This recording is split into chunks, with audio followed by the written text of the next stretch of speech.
मैं PL Thakur, senior president pensioner association Chamba. तो मैं जो भारत सरकार ने अभी रिसेंटली जो इंटरिम बजट पेश किया पार्लियामेंट में, उसके बारे में थोड़ा सा बोलना चाहता हूँ। तो बजट में इंटरिम बजट तो वैसे 4 महीने का पास हुआ है ना, तो उसमें पूरा साल का बजट तो होता नहीं है, 4 महीने के लिए होता है, क्योंकि अब ये इलेक्शन आने वाले हैं, मतलब मई या अप्रैल में। तो उसके बाद जब पूरी सरकार, नई सरकार बनेगी, पूरा बजट वो पेश करेगा।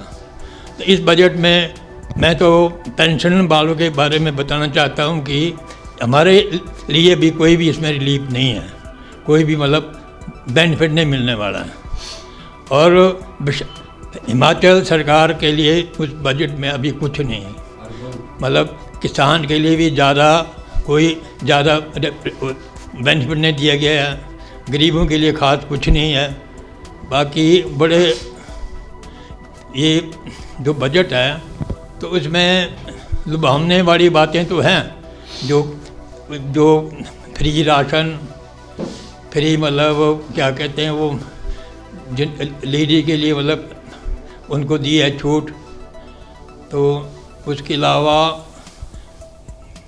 क्या नाम, ये गरीबों के लिए या जो के नाम MSE के लिए भी खास दिया कुछ नहीं उसके लिए, ताकि वो बढ़ें, ताकि उनसे रोज़गार पैदा हो। रोज़गार के बारे में कोई बात नहीं है, एम्प्लॉयमेंट की कोई बात नहीं है।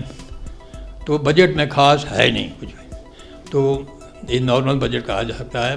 पर वैसे तो वो कहते हैं कि बजट में हमने सबके लिए सब कुछ दिया है, रखा है, बजट प्रावधान किया है, पर मेरे लिहाज से उतना नहीं किया जितना करना चाहिए। तो इस बारे में इतने मैं कह सकता हूँ। हिमाचल प्रदेश के वरिष्ठ नागरिक आशा लगाए बैठे थे कि केंद्र सरकार अपने बजट में कुछ न कुछ उनको राहत देगी, परंतु देखा गया कि जो हमारे इनकम टैक्स की स्लैब है उसमें कोई भी चेंज नहीं लाई गई और वरिष्ठ नागरिकों को इससे कोई भी राहत नहीं मिल पाई। केंद्र सरकार बातें बहुत करती है वरिष्ठ नागरिकों के बारे में, परंतु जब बात आती है उनको कोई राहत देने की तो उसमें कोई भी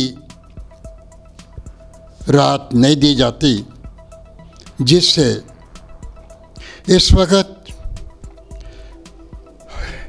भारत की कुल आबादी का जो 11% वरिष्ठ नागरिक हैं उनमें ये रोष पनप रहा है। हम चाहते थे कि सरकार 80 के वर्ष के जो बुज़ुर्ग हैं और उसके बाद जो सीनियर सिटीजन हैं उनके लिए कुछ इलादा बजट में प्रावधान करती, परंतु ऐसा नहीं हुआ।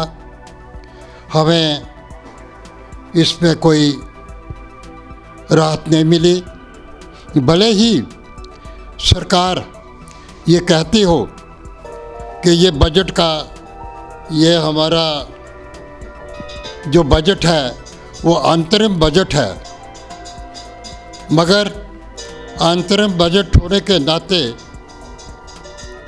भी सरकार को इस पर कुछ न कुछ तो राहत देनी चाहिए थी, जिस कारण हमें इस बजट से कोई भी लाभ प्राप्त नहीं हुआ।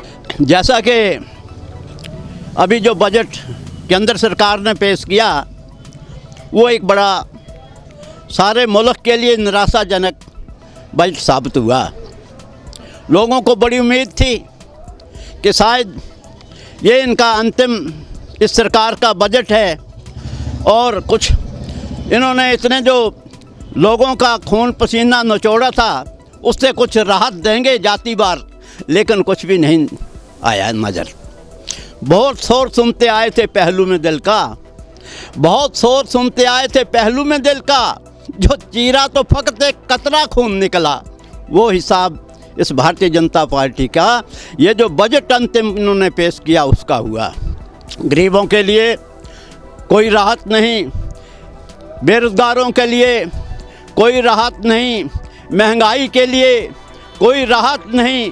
सिर्फ इस बजट के अंदर एक ही वो किया गया कि जो फाइनेंस मिनिस्टर थे उन्होंने मोदी जी का नाम कोई 70 बार जपा 70 मिनट के उस अपने भाषण के अंदर, बाकी कुछ भी नहीं हुआ। हिमाचल प्रदेश जो कि एक बड़ा पिछड़ा हुआ प्रदेश है, लोगों को उम्मीद थी कि वहाँ कुछ राहत मिलेगी, मगर कुछ राहत नहीं मिली। ये जो बजट है, मैं कहता हूँ अपनी ओर से, पार्टी की ओर से, कि बिल्कुल निराशाजनक बजट है और इसके अंदर लोगों को कुछ भी नहीं मिला। और ये मैं रहन हूँ, अखबारों के अंदर पढ़ता हूँ, टीवी के अंदर सुनता हूँ, तो इनके भाजपा के जो नेता हैं वो बहा कर रहे हैं, बाही लूट रहे हैं। अरे किस बात की?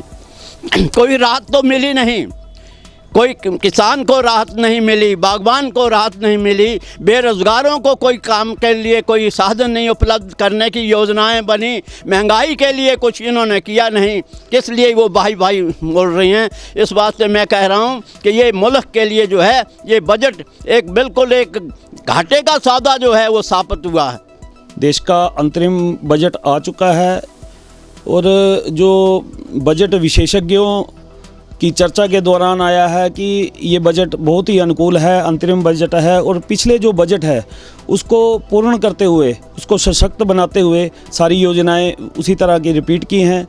और माननीय प्रधानमंत्री जी का जैसे कि आह्वान है कि ये युवा शक्ति, महिला वर्ग, गरीब और किसान, इनको समृद्ध बनाने के लिए ये पूर्णतः अनुकूल बजट है। तो एक सामान्य जन की भावना को देखते हुए उन्होंने इसको लोगों के अनुरूप जो बनाया है कि जो सौर ऊर्जा है उसका ज़्यादा से ज़्यादा सदुपयोग और लगभग 1 करोड़ घरों में रूफटॉप जो है वो लगाने का इन्होंने प्रावधान किया। ये बहुत अच्छी योजना है। इसके अतिरिक्त जो गरीबों को घर देने की योजना है ये भी बहुत बढ़िया है और उसको लागू रखा गया है। तो मुझे लगता है कि प्रधानमंत्री जी का अंतिम व्यक्ति तक पहुंचने का जो लक्ष्य है और जो 25 साल में भारत को विश्व गुरु बनाने का लक्ष्य है, वो इस तरह के बजट में, जिसको कहते हैं लोक लुभावन नीतियां ना होने के कारण ना हो, और जिसको कहते हैं कि ज़मीनी हकीकत वाली नीतियां जिनसे देश सुदृढ़ बने, ऐसी नीतियों का प्रावधान किया है। और मुझे लगता है कि सभी देशवासियों को इसकी सराहना करनी चाहिए।